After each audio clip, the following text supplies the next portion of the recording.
और आज मैं आप लोगों के लिए लाई हूँ टेंसेस की प्रैक्टिस। हम आज इस वीडियो में टेंसेस की प्रैक्टिस करने वाले हैं क्योंकि हम लोगों ने डे 11, डे 12 और डे 13 में present tense, past tense and future tense को काफी डिटेल में समझा था।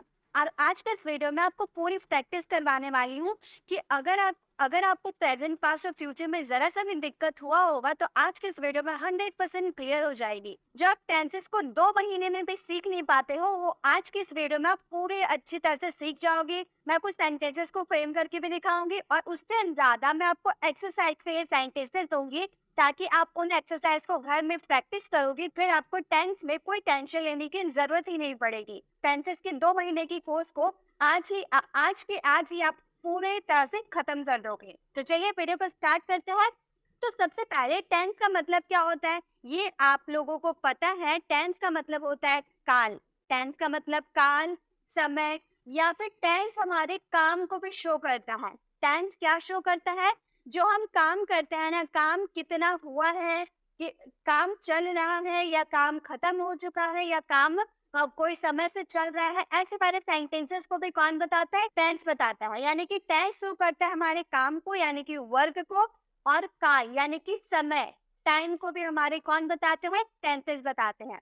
टेंसेस 3 प्रकार के होते हैं: present, past and future. Present, past and future जो हमारा टाइम होता है। प्रेजेंट यानी कि जो अभी आपका चल रहा है, जैसे मैं पढ़ा रही हूँ, हमारा प्रेजेंट हो गया। कल मैंने आपको पढ़ाया था तो वो क्या हो गया? हमारा पास्ट हो गया। कल मैंने आपको वर्ब पढ़ाया था तो वो हमारा क्या हो गया? वो हमारा पास्ट हो गया। आने वाले दिनों में मॉडल्स भी पढ़ाऊंगी, कॉन्स्टिव वर्ब पढ़ाऊंगी, जितने भी एडवांस लेवल वाले इंग्लिश होते हैं वो सारे टॉपिक को मैं कवर करवाऊंगी। आने वाले समय में मैं करवाऊंगी, यानी कि वो फ्यूचर हो गया। तो यही 3 टाइम होते हैं: प्रेजेंट, पास्ट, फ्यूचर। और कोई टाइम नहीं होता है चौथा, और कोई टाइम नहीं होता, बस हमारे 3 टाइम होते हैं। ये आपको समझ में आ गए? और काम क्या होता है? काम वो होता है जो कोई काम अभी चल रहा है या फिर कोई काम खत्म हो चुका है। तो ऐसे वाले सेंटेंसेस में किस में आते हैं? टेंस में आते हैं। तो सबसे पहले हम ये जानते हैं कि टेंसेस में 3 टेंसेस होते हैं: प्रेजेंट, पास्ट और फ्यूचर। ये मैंने आपको डे 11, 12 और 13 में मैं आपको कवर करवाई थी, तो ये ज्यादा मैं आपको नहीं बताती हूँ। मैं आपको डायरेक्ट कॉन्सेप्ट में लेकर चलती हूँ। प्रेजेंट टेंस के क्या क्या हेल्पिंग वर्ब होते हैं वो हम देख लेते हैं। प्रेजेंट टेंस के सबसे पहले हेल्पिंग वर्ब होते हैं डू या डज। ये हमारे प्रेजेंट के हेल्पिंग वर्ब है, ठीक है। तो जब भी आप कोई बुक रीडिंग करते हो तो वहां पे अगर आप डू डज का यूज देखते हो, यानी कि वो कौन सा सेंटेंस हो जाता है? वो हमारा प्रेजेंट का सेंटेंस हो जाता है, ठीक है। ई से एम आर अगर आप कोई भी सेंटेंसेस में देख लेते हो, यानी कि वो भी क्या है? प्रेजेंट के हैं। और प्रेजेंट के क्या हेल्पिंग वर्ब होते हैं? हैज या हैव। ये भी हमारा प्रेजेंट टेंस का हेल्पिंग वर्ब होता है। यानी कि प्रेजेंट टेंस का हेल्पिंग वर्ब आपको समझ में आ गया क्या क्या प्रेजेंट टेंस के हेल्पिंग वर्ब होते हैं? Do, does, is, am are, has, have. ये हमारा प्रेजेंट का हेल्पिंग वर्ब है। अब हम देखेंगे पास्ट के हेल्पिंग वर्ब क्या क्या हो सकते हैं। पास्ट का सबसे पहला हेल्पिंग वर्ब होता है डिड। डिड होता है हमारा पास्ट का हेल्पिंग वर्ब। और क्या होता है? वॉज या वर। या जब भी आप किसी भी सेंटेंस में वॉज या वर का यूज देखते हैं तो वो हमारा पास्ट का सेंटेंस होता है। और हेल्पिंग वर्ब होते हैं हैड। या अगर आप हैड देख लेते हो किसी भी सेंटेंस में, यानी कि वो आपका क्या है? पास्ट का हेल्पिंग वर्ब है। तो प्रेजेंट और पास्ट का हेल्पिंग वर्ब हम लोगों ने देख लिया। अब हम बात करते हैं फ्यूचर का हेल्पिंग वर्ब क्या क्या हो सकता है। तो फ्यूचर का हेल्पिंग वर्ब होते हैं सेल, विल। ये हमारा हेल्पिंग वर्ब है। या फिर विल के साथ हम कभी बी का भी यूज कर देते हैं, या फिर विल के साथ हम कभी हैव का भी यूज कर सकते हैं। तो ये हमारा होता है फ्यूचर के हेल्पिंग वर्ब। तो फ्यूचर के भी हेल्पिंग वर्ब आपको समझ में आ गए। तो ये हेल्पिंग वर्ब ये आपको समझना सबसे ज्यादा जरूरी है कि किसमें, कौन से टेंस में कौन से हेल्पिंग वर्ब आते हैं। तो जब भी आप कुछ रीडिंग करते हो वहां पे अगर आप दो टेंस देख लेते हो तो आप झट से समझ जाओगे कि वो प्रेजेंट का हेल्पिंग वर्ब है। अगर वॉज वर देख लेते हो यानी कि वो पास्ट का हेल्पिंग वर्ब है। अगर विल हैव देख लेते हो यानी कि वो फ्यूचर का हेल्पिंग वर्ब है। तो आप हेल्पिंग वर्ब को देख के समझ जाओगे कि वो कौन समय की बात हो रही है। अब बात करते हैं काम। काम को कैसे पहचानेंगे? काम हमारे क्या होता है? किसी भी सेंटेंस में काम कौन सा होता है? काम जो क्रिया होती है ना, सेंटेंस में जो क्रिया होती है, एक्शन होता है, वही हमारा काम होता है। जैसे कि सेंटेंस हो गया हिंदी का, वो जा रहा है। अगर इसकी इंग्लिश हम बनाएंगे, देखिए अभी हम फॉर्मूला में नहीं जा रहे। अब ही वॉज गोइंग, वह जा रहा है, ही वॉज गोइंग। तो यहाँ पे आपको वॉज आप देख लिए, ये वॉज आप देख लिए, तो ये वॉज क्या है? आप क्या समझ जाओगे? ये वॉज क्या है? ये वॉज आया है आपका ये, यानी कि ये पास्ट टेंस का सेंटेंस है। आप वॉज देखकर समझ गए, हेल्पिंग वर्ब देखकर आपको समझ में आ गया। अब काम इसमें क्या हो रहा है? जाने का काम हो रहा है ना, यानी कि आपका ये जो गोइंग आपने यूज किया है ना, ये आपका वर्क है, ये आपका काम हो रहा है, इसमें जाने का काम हो रहा है। तो आपको समझना ये है कि काम क्या होता है? वर्ब होता है। जो काम होता है ना, उसी की वर्ब्स की फॉर्म होती है। वर्ब्स की फॉर्म कितनी होती है? 5 होती है। मैंने इससे पहले वाले वीडियो में आपको बता रखी हूँ। वर्ब का फर्स्ट फॉर्म से फिफ्थ फॉर्म तक क्या क्या होता है, कैसे बनता है। अगर आपको नहीं पता है तो आप हमारी वर्ब वाली वीडियोस को विजिट कर सकते हैं, यानी कि डे 15 वाली वीडियोस को विजिट कर सकते हैं। उससे आपको वर्ब की फुल नॉलेज मिल जाएगी, किसमें वर्ब का फर्स्ट फॉर्म लगता है, किसमें वर्ब का थर्ड फॉर्म लगता है, फुल डिटेल में आपको इसमें मिल जाएगा। ठीक है, तो आपको ये समझना है कि टेंस का मतलब होता है काल, यानी कि समय, और टेंस का मतलब होता है काम। टेंस हमारे काम को भी दिखाता है। ठीक है, तो ये समझ में आ गया। चलिए अब हम देखते हैं, ये जो प्रेजेंट, पास्ट और फ्यूचर आप देख रहे हो ना, इसकी भी कैटेगरीज होती है। प्रेजेंट की 4 कैटेगरीज होती है, पास्ट की भी 4 कैटेगरीज होती है, फ्यूचर की भी 4 कैटेगरीज होती है, ये आपको पता होगा। Present indefinite, present continuous, present perfect, present perfect continuous. उसी तरह से past indefinite, past continuous, past perfect, past perfect continuous. Future indefinite, future continuous, future perfect, future perfect continuous. तो ये हमारी कैटेगरीज होती है किसकी? प्रेजेंट, पास्ट और फ्यूचर की। ठीक है, तो ये मैं ज्यादा आपको लिख के नहीं बताई हूँ क्योंकि ये आपको पता होगा। तो अब हम अलग अलग सबको कवर करने वाले, present indefinite, past indefinite, future indefinite, इसी तरह से हम जितने भी टोटल हमारे 12 होता है ना, टोटल हमारे 12 टेंसेस होते हैं। टोटल हम 12 टेंसेस की प्रैक्टिस करने वाले हैं। इसमें कम सेंटेंसेस मैं फ्रेम करूंगी, ज्यादा से ज्यादा सेंटेंसेस आपको फ्रेम करने के लिए दूंगी, क्योंकि प्रैक्टिस आपको करना है। मैंने तो आपको कॉन्सेप्ट सिखा दिया है, डे 11, 12, 13 में मैंने आपको कॉन्सेप्ट समझा दिया है। ये तो प्रैक्टिस वाली क्लास है, तो आपको इसमें प्रैक्टिस करना है, यानी कि ज्यादा सेंटेंसेस आपको फ्रेम करना है। मैं आपको रूल बता दूंगी। ठीक है, चलिए अब एक एक करके हम सभी को डिटेल में जानते हैं। सबसे पहले हम बात करेंगे प्रेजेंट इंडेफिनिट टेंस की। प्रेजेंट इंडेफिनिट टेंस की पहचान किससे होती है? मैंने आपको बताया था ना, प्रेजेंट इंडेफिनिट की पहचान किससे होती है? जब आपके हिंदी वाले सेंटेंस में ता है, ती है, ते हैं, ऐसे वाले सेंटेंसेस आते हैं, यानी कि वो हमारा प्रेजेंट इंडेफिनिट का सेंटेंस है। लेकिन अब आप ये भी याद रखो, जब आप अपनी आदत, अपनी शेड्यूल, अपनी रूटीन बताते हो, क्या मैंने बोला? जब भी आप अपनी आदत को, शेड्यूल को, रूटीन को बताते हो, तो वहां पे कौन से टेंस का यूज किया जाता है? प्रेजेंट इंडेफिनिट टेंस का ही यूज किया जाता है। आप अपनी डेली रूटीन बताते हो, तो वहां पर कौन सा टेंस यूज होगा? प्रेजेंट इंडेफिनिट टेंस यूज होगा। ठीक है, तो आप इस तरह से याद रखना। हिंदी वाले सेंटेंस को भूल जाओ, आप इस तरह से याद रखना कि जब भी आपको शेड्यूल बताना हो, रूटीन बताना हो, या फिर अपना आदत बताना हो, वहां पे आप प्रेजेंट इंडेफिनिट टेंस को फॉलो कीजिएगा। इसका स्ट्रक्चर क्या होता है वो मैं आपको आगे करके बताती हूँ। पहला हमारा सेंटेंस देखिए, प्रेजेंट इंडेफिनिट में भी 4 सेंटेंसेस होते हैं, वैसे तो 6 होते हैं, लेकिन हम 4 के जानते हैं। Affirmative, negative, interrogative, WH interrogative. अगर 2 और हम मान ले तो हो जाएगा इंट्रोगेटिव नेगेटिव, डब्ल्यूएच नेगेटिव। ये तो सिर्फ नॉट लगाना होता है, इसलिए ज्यादा दिक्कत नहीं है। हम 4 सेंटेंसेस को हमें देखने वाले हैं। सबसे पहला सेंटेंस हमारा, तुम उसे जानते हो। तुम उसे जानते हो, ये हमारा अफर्मेटिव सेंटेंस है। अगर आपका नहीं का जिक्र नहीं किया हुआ है, यानी कि आपका कौन सा टेंस है? ये अफर्मेटिव का सेंटेंस है। तो ये अफर्मेटिव सेंटेंस का स्ट्रक्चर क्या होता है? हम स्ट्रक्चर के थ्रू सभी को समझेंगे। ठीक है, इसका स्ट्रक्चर होता है, सबसे पहले आप सब्जेक्ट यूज कीजिएगा, देन आपको इसमें वर्ब का फर्स्ट फॉर्म में एस या ईएस लगाना है। वर्ब के फर्स्ट फॉर्म में एस या ईएस लगाना है, देन आपको ऑब्जेक्ट लगाना है। अब किसमें एस लगाना है, किसमें ईएस लगाना है, अगर आपको ये नहीं पता है तो मेरी नाउन वाली क्लास को आप विजिट कर सकते हो। उसमें वो वाली वीडियो अगर आप देखते हो तो आपको समझ में आ जाएगा किस वर्ब के साथ एस लगती है, किस वर्ब के साथ ईएस लगती है। ठीक है, ये हमारा स्ट्रक्चर रेडी हो गया। चलिए आप सेंटेंसेस में से फ्रेम करते हैं।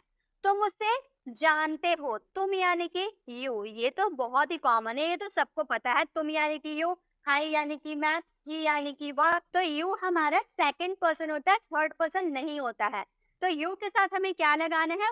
वर्ब का फर्स्ट फॉर्म लगाना है, जानना। जानना की इंग्लिश होती है नो। अगर आपको वर्ब चाहिए, वर्ब के first form, second form, third form क्या होते हैं हिंदी मीनिंग के साथ चाहिए, तो आप हमारी डे 15 वाली वीडियोस को विजिट कर लीजिए। उसमें मैंने आपको हिंदी में बताया है, साथ में second form, third form, fourth form भी मैंने आपको एक्सप्लेन की हूँ। ठीक है। तो यू के साथ लगता है नो, यू नो, उसके बाद ऑब्जेक्ट लगाना है किससे, उससे। किसी गर्ल की बात करेंगे तो हर का यूज करेंगे, लेकिन अगर किसी बॉय की बात की है तो हिम का यूज करेंगे। तो हमारा सेंटेंस क्या बन गया, यू नो हर या फिर यू नो हिम, तो उसे जानते हो। तो ये तो ये हमारा अफर्मेटिव सेंटेंस था, ये तो हम लोगों ने बना लिया। आपके नेगेटिव सेंटेंसेस बनाने का स्ट्रक्चर होता है सब्जेक्ट, इसमें आपको डू या डज का यूज करना है हेल्पिंग वर्ब के रूप में। देखिए आपको ये चीज याद रखना होगा, जब आप अफर्मेटिव सेंटेंसेस बनाओगे प्रेजेंट इंडेफिनिट का, तो वहां पर हेल्पिंग वर्ब का जिक्र नहीं होगा, डायरेक्ट मेन वर्ब का यूज करेंगे। लेकिन जब उसके नेगेटिव सेंटेंस बनाएंगे तो वहां डू या डज का यूज होगा, और उसके बाद आने वाला वर्ब हमेशा वर्ब का फर्स्ट फॉर्म रहेगा, उसके बाद ही आप ऑब्जेक्ट का यूज कर सकते हो। ठीक है। अब डू किसके साथ लगेगा, डज किसके साथ लगेगा, तो जो मैंने आपको अभी बताया था ना कि थर्ड पर्सन अगर सिंगुलर रहा तो उसमें डज का यूज करेंगे, बाकी सबके साथ डू का यूज करेंगे। ठीक है। तो राहुल, राहुल नाम हो गया ना, तो हम लोगों ने बोला राहुल।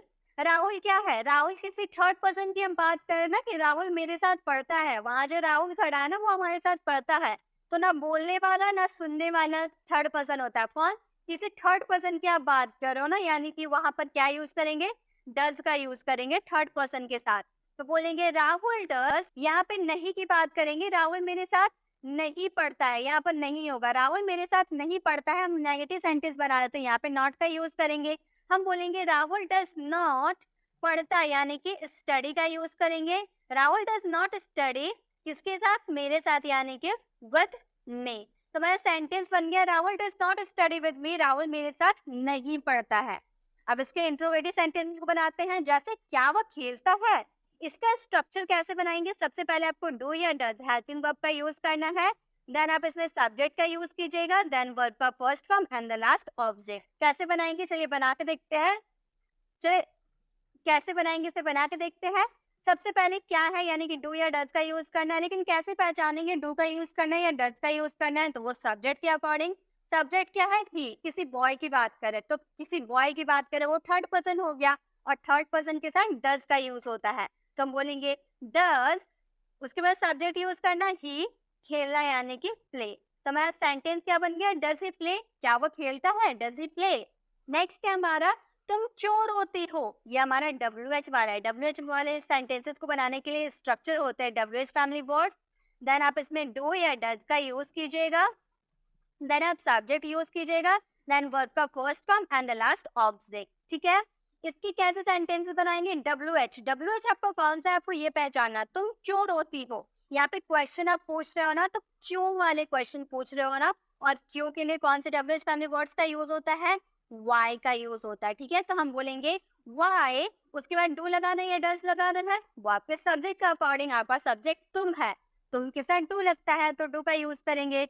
डू यू क्राई, रोना यानी कि क्राई फर्स्ट फॉर्म हो गया, तो हमारा सेंटेंस क्या बन गया, व्हाई डू यू क्राई, तुम क्यों रोती हो, why do you cry.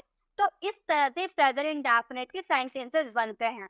I hope आपको प्रेजेंट इंडेफिनिट के अफर्मेटिव, नेगेटिव, इंट्रोगेटिव और WH इंट्रोगेटिव सभी तरह के सेंटेंसेस बनाना सीख गए होंगे।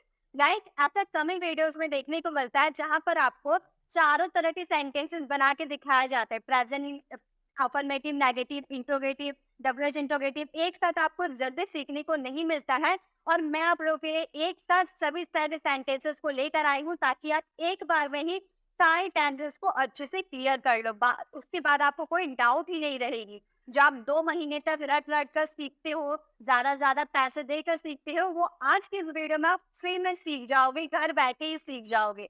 बस आपको क्या करना है, थोड़ी देर ऑनेस्टी के साथ फुल वीडियो को वॉच करना है, देन आप टेंस में अच्छी पकड़ हासिल कर लोगे। ठीक है।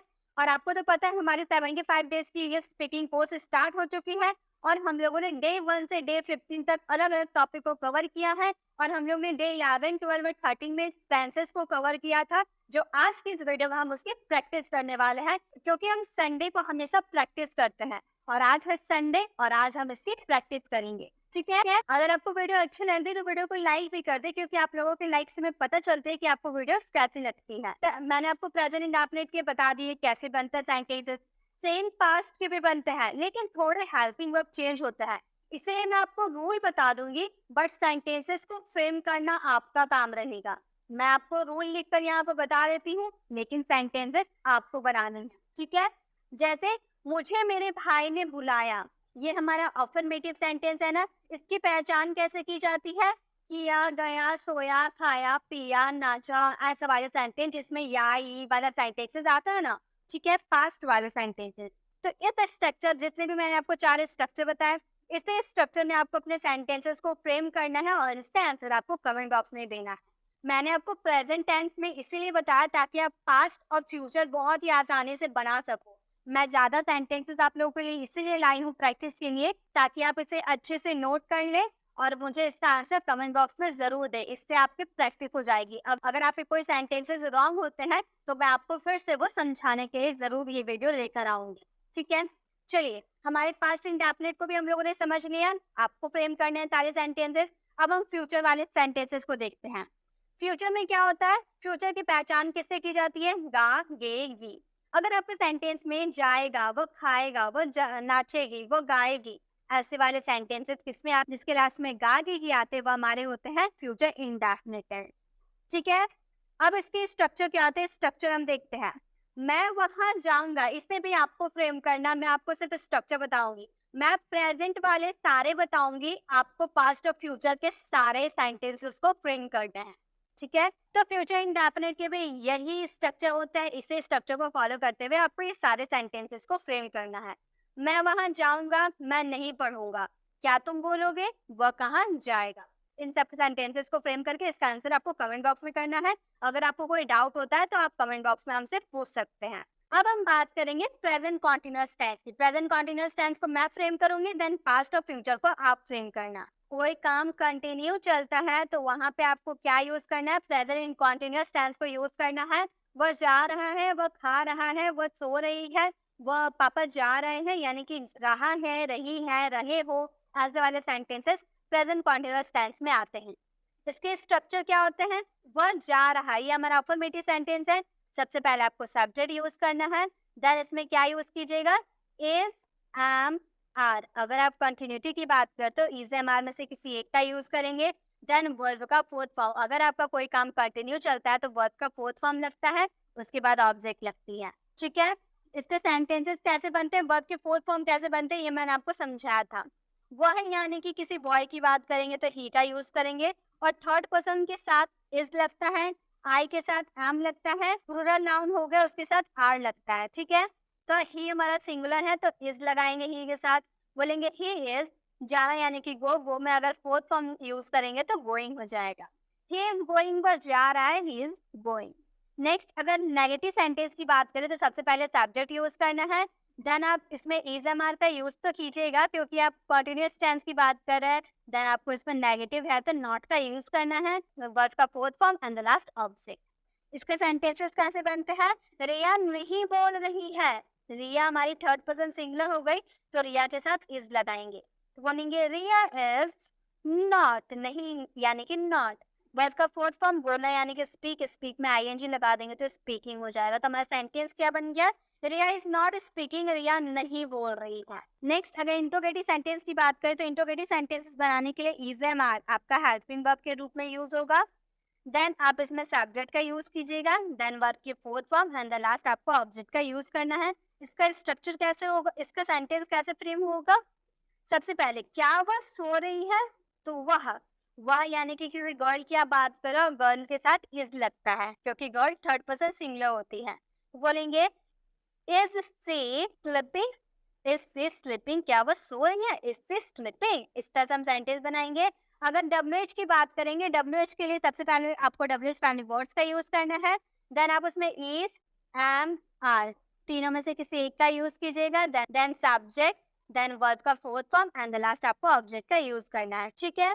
सेंटेंस क्या है? रोहन कहाँ जा रहा है, कहाँ हमारे क्वेश्चन पूछ रहे हैं, कहाँ के लिए क्या लगता है? और वेयर का यूज करता है, तो हम बोलेंगे वेयर रोहन, रोहन हमारे थर्ड पर्सन है तो इसका यूज करेंगे। Where is Rohan going, where is Rohan going, Rohan कहाँ जा रहे हैं, वेयर इज रोहन गोइंग। तो इस तरह से हमारे प्रेजेंट कॉन्टिन्यूअस टेंस के सेंटेंसेस बनते हैं। आई होप आपको प्रेजेंट कॉन्टिन्यूअस के सेंटेंसेस बनाना सीख गए। अब आप पास्ट और फ्यूचर के सेंटेंसेस को आसानी से बना लोगे। तो क्या मुझे इसकी स्ट्रक्चर को बताने की जरूरत है? चलिए बता देते हैं।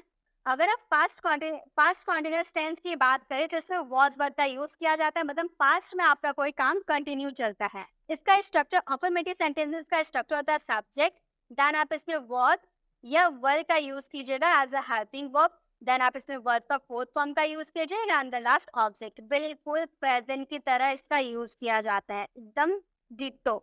बस इजेमार के साथ इजेमार की जगह आपको was वर्ब का यूज करना है। अगर नेगेटिव सेंटेंस की बात करें सब्जेक्ट, देन आपको उसमें was वर्ब का यूज करना है, देन उसमें आप नॉट का यूज कीजिएगा, वर्ब का फोर्थ फॉर्म का यूज कीजिएगा एंड द लास्ट आपको ऑब्जेक्ट का यूज करना है। अगर इंट्रोगेटिव सेंटेंस की बात करें, सबसे पहले आपको was या वर्ब का यूज करना है, फिर उसमें आपको क्या यूज करना है, सब्जेक्ट, देन आप उसमें वर्ब का first form and the last आपको ऑब्जेक्ट का यूज करना है। नेक्स्ट है वह कब से पढ़ा रही थी, हमारे WH फैमिली वर्ड्स है, यानी कि WH फैमिली वर्ड्स का यूज करेंगे। देन आप इसमें क्या यूज कीजिएगा, was या वर्ब। क्यों was वर्ब का यूज करेंगे, एज ए हेल्पिंग वर्ब के रूप में यूज करेंगे, देन सब्जेक्ट, देन वर्ब का fourth form and the last object. तो इस स्ट्रक्चर को फॉलो करते हुए आपको पास्ट कॉन्टिन्यूअस के सेंटेंसेस को बनाना है। अब हम चलते हैं फ्यूचर कॉन्टिन्यूअस के सेंटेंसेस को पहचानने। इसमें भी कोई काम फ्यूचर में आपका कंटिन्यू चलता रहता है, जैसे वह पढ़ रहा होगा। तो यहाँ हमारे अफर्मेटिव सेंटेंस है। अफर्मेटिव सेंटेंसेस का स्ट्रक्चर सबसे पहले सब्जेक्ट, देन आप उसमें क्या यूज कीजिएगा, विल बी। आपको फ्यूचर कॉन्टिन्यूअस में हेल्पिंग वर्ब विल बी का यूज करना है, ठीक है। देन आप इसमें वर्ब का फोर्थ फॉर्म में यूज कीजिएगा, और कॉन्टिन्यूअस में हमेशा वर्ब का फोर्थ फॉर्म का ही यूज किया जाता है। अगर नेगेटिव सेंटेंस की बात करेंगे तो सब्जेक्ट, देन आप उसमें विल का यूज कीजिएगा, और विल के बाद आपको नॉट का यूज करना है, देन आप इसमें बी का यूज कर सकते हैं, यानी कि विल बी को अलग करके आपको बीच में नॉट का यूज करना है। देन वर्ब का fourth form and the last आपको ऑब्जेक्ट का यूज करना है। नेक्स्ट, अगर इंट्रोगेटिव सेंटेंस की बात करें तो सबसे पहले आपको क्या यूज करना है, विल का यूज करना है। उसके बाद आप सब्जेक्ट का यूज कर सकते हो, देन बी, देन वर्ब का fourth form and the last आपको ऑब्जेक्ट का यूज करना है, और क्वेश्चन मार्क आप लगा सकते हो। नेक्स्ट, अगर WH की बात करें तो सेम हमारा स्ट्रक्चर होगा। सबसे पहले WH यूज करेंगे, देन हम इसमें विल का यूज करेंगे, then subject, then be, then verb का fourth form and the last object, और क्वेश्चन मार्क आप लगा दोगे क्योंकि आप क्वेश्चन कर रहे हो, ठीक है। तो ये हमारे स्ट्रक्चर होते हैं। ये स्ट्रक्चर को फॉलो करते हुए आपको सेंटेंसेस को बनाना है। चलिए अब परफेक्ट की बात करते हैं। अब हमारे present perfect tense. Present perfect tense की पहचान कैसे की जाती है, जब आपका कोई काम परफेक्टली खत्म हो चुका होता है, उसमें हम क्या यूज करते हैं, उसमें हम यूज करते हैं हैज हैव का। जैसे कि इसका स्ट्रक्चर के साथ चुका था, गया था, ली थी, दी थी, दिया था, ऐसा वाला सेंटेंसेस किसमें आते हैं, मतलब आपका कोई काम परफेक्टली खत्म हो चुका है, उसमें हम वो हमारे सेंटेंसेस होते हैं प्रेजेंट परफेक्ट टेंस का, ठीक है। इसका अफर्मेटिव का स्ट्रक्चर होता है सब्जेक्ट, देन आप इसमें परफेक्टली आपका खत्म काम हो चुका है इसीलिए हैज हैव का यूज करेंगे, और इसमें हमेशा वर्ब का थर्ड फॉर्म का यूज किया जाता है, एंड द लास्ट आपको ऑब्जेक्ट का यूज करना है, ठीक है। इस स्ट्रक्चर को फॉलो करते हुए चलिए हम अपने सेंटेंसेस को बनाते हैं। जैसे मैं खाना खा चुका हूँ, प्रेजेंट में मैं अपना काम खत्म कर चुका हूँ, मैं खाना खा चुका हूँ, हम ऐसा बोल रहे हैं। तो मैं के लिए क्या यूज करेंगे, आई के साथ हमेशा हैव लगता है और थर्ड पर्सन के साथ हैव लगता है, तो आई के साथ हैव का यूज करेंगे। आई हैव खाना, यानी कि ईट का थर्ड फॉर्म क्या होगा, इटन। मैं खाना खा चुका हूँ, आई हैव इटन। नेक्स्ट, अगर नेगेटिव सेंटेंसेस की बात करें तो सबसे पहले आपको सब्जेक्ट, देन इसमें हैज या फिर हैव का यूज कीजिएगा, उसके बाद आपको नॉट का यूज करना है, देन वर्ब का third form and the last आपको ऑब्जेक्ट का यूज करना है। इसके सेंटेंसेस कैसे फ्रेम करेंगे, सबसे पहले हम सब्जेक्ट वह यानी कि ही के साथ क्या लगाएंगे, हैज लगाएंगे। हैज के बाद आपको नॉट का यूज करना है, क्योंकि नॉट का यूज आप क्यों कीजिएगा, क्योंकि आप नहीं का जिक्र कर रहे हैं। अब पहुंचा यानी कि रिच, पहुंचा यानी कि रिच, रिच का थर्ड फॉर्म होता है रिस्ट, ठीक है, थर्ड फॉर्म होता है रिस्ट, कहाँ, घर यानी कि एट होम। तो हमारा सेंटेंस क्या बन गया, he has not wrist at home, वह घर नहीं पहुंचा है। अगर हम इंट्रोगेटिव सेंटेंस की बात करें तो इसका स्ट्रक्चर हैज हैव को आप स्टार्टिंग में यूज कर दोगे, देन आप इसमें सब्जेक्ट का यूज करोगे, देन वर्ब का third form and the last object. इसके सेंटेंसेस को कैसे बनाएंगे, हैव या हैव, तुम है, तुम के साथ क्या लगेगा, हैव लगेगा, तो हम बोलेंगे हैव यू, सब्जेक्ट हम लोगों ने लगा दिया, वर्ब का थर्ड फॉर्म। जीतना, जीतना यानी कि विन, विन का थर्ड फॉर्म क्या होता है, won होता है। won क्या? मैच, यानी कि won the मैच। तो हमारा सेंटेंस क्या फ्रेम हुआ? Have you won the match? क्या तुम मैच जीत चुके हो? Have you won the match? Next, अगर हम WH की बात करें, वह कहाँ जा चुका है? वह कहाँ जा चुका है, कहाँ की बात करें, यानी कि WH फैमिली वर्ड्स का यूज करेंगे। देन हम हैज या हैव का यूज करेंगे। उसके बाद हम सब्जेक्ट का यूज करेंगे, देन वर्ब का third form and the last object. इसके सेंटेंस को कैसे बनाएंगे?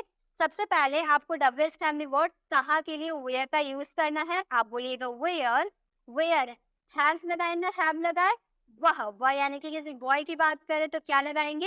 हैज लगाएंगे। तो बोलेंगे हैज ही गॉन, जाना यानी कि गो का थर्ड फॉर्म गॉन। तो हमारा सेंटेंस क्या बन गया?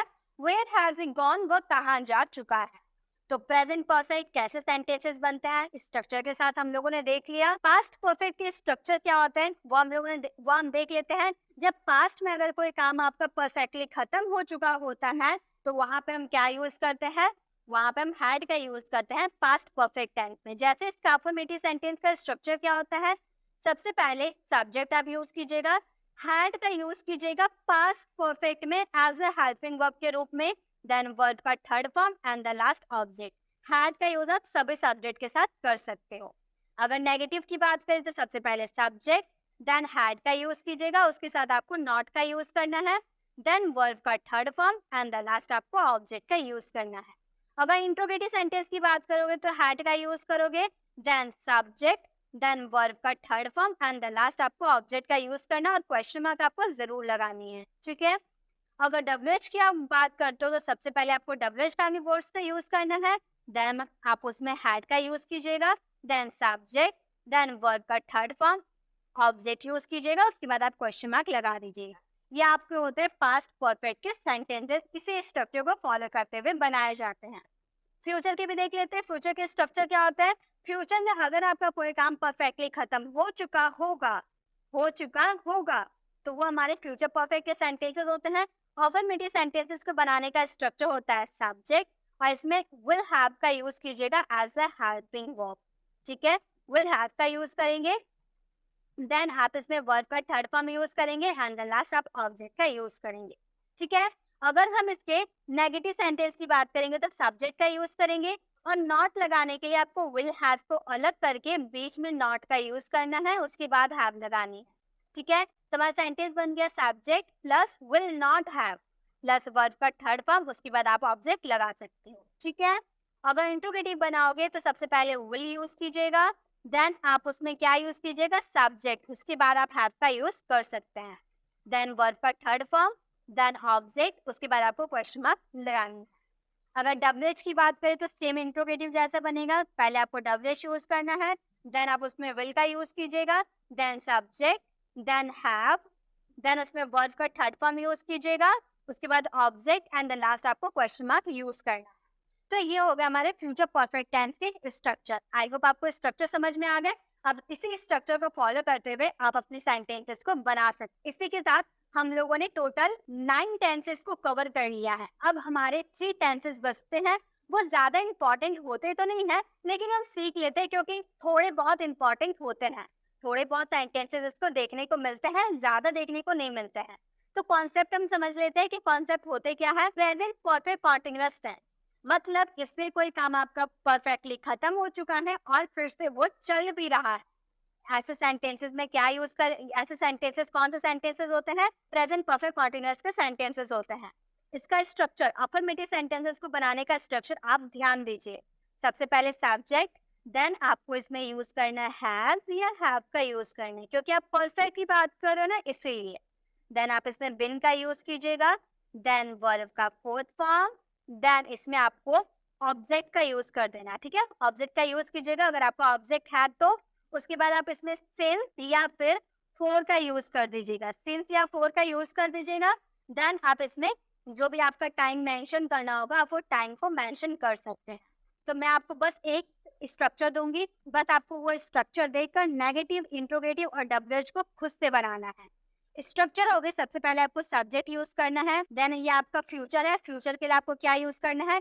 विल का यूज करना है, विल हैव बिन का यूज करना है, ठीक है। उसके बाद इसमें वर्ब का फोर्थ फॉर्म लगाइएगा, देन ऑब्जेक्ट आएगा तो ऑब्जेक्ट लगाइएगा, देन आपको इसमें फोर या सिंस का यूज करना है, ठीक है, फोर या सिंस। उसके बाद आप यहाँ पर टाइम मेंशन कर सकते हैं, ठीक है। अब इसी का आप नेगेटिव स्ट्रक्चर बना सकते हो, इंट्रोगेटिव स्ट्रक्चर बना सकते हो, WH स्ट्रक्चर बना सकते हो, ठीक है। तो आप स्ट्रक्चर को बना के इसका आंसर आपको कमेंट बॉक्स में करना है। पास्ट के स्ट्रक्चर क्या होता है, मैं आपको एक स्ट्रक्चर बताती हूँ। सबसे पहले आपको सब्जेक्ट यूज करना है, देन आप उसमें हैड का यूज कीजिएगा, हैड के साथ आपको बिल लगाना है, देन आप उसमें वर्ब का फोर्थ फॉर्म यूज कीजिएगा, उसके बाद ऑब्जेक्ट, देन आप इसमें सिंस या फोर का यूज कीजिएगा, उसके बाद आप यहाँ पर टाइम मेंशन कर सकते हैं। अगर नेगेटिव की बात होगी तो हैड बिन के बीच में नॉट आ जाएगा, इंट्रोगेटिव की बात होगी तो हैड स्टार्टिंग में आ जाएगा, अगर WH की बात होगी तो WH का वर्ब स्टार्टिंग में आ जाएगा, उसके बाद had as a helping verb के रूप में यूज होगा। तो बाकी स्ट्रक्चर सेम होंगे, आप स्ट्रक्चर प्रेजेंट वाले स्ट्रक्चर से बना सकते। आई होप गाइस मैंने तो आपको अच्छे से समझाने की कोशिश की, आई होप आपको समझ में भी आया होगा। वीडियो कैसी लगी आप वीडियो को कमेंट में जरूर बताइएगा, और ये जरूर बताइएगा कि आपकी 2 महीने की कोर्स आज की इस वीडियो में कंप्लीट हो गई है या नहीं, आपको टेंसेज में की फुल नॉलेज मिली या नहीं, ये कमेंट में जरूर बताइएगा। और गाइस अगर आप वर्ब की फॉर्म नहीं जानते तो आप लेफ्ट साइड क्लिक करके आप हमारी डे 15 वाले वीडियोस को विजिट कर लीजिएगा, क्योंकि उसमें मैंने आपको वर्ब फॉर्म की लिस्ट पूरी दी है, और मैंने आपको ये भी एक्सप्लेन किया कि किस वर्ब का यूज हम कौन से सेंटेंसेस में करते हैं। तो आप लेफ्ट साइड क्लिक करके आप हमारी वर्ब वाले वीडियो को विजिट कर सकते हैं, जो मैंने डे 15 में आपको समझाया था। और आप राइट साइड क्लिक करके आप हमारे प्लेलिस्ट में जाकर डे 1 से सारे वीडियोस को विजिट कर सकते हैं, या फिर अगर आपको कोई और टॉपिक पे वीडियोस चाहिए तो आपको सभी टॉपिक वाले वीडियोस हमारे प्लेलिस्ट में मिल जाएगी, तो आप वो वीडियोस को विजिट कर सकते हो। अगर आप हमारे चैनल पर नए हैं, अभी तक हमारे चैनल को सब्सक्राइब नहीं किया तो सब्सक्राइब कर आने वाले बेल आइकन को जरूर प्रेस कीजिएगा,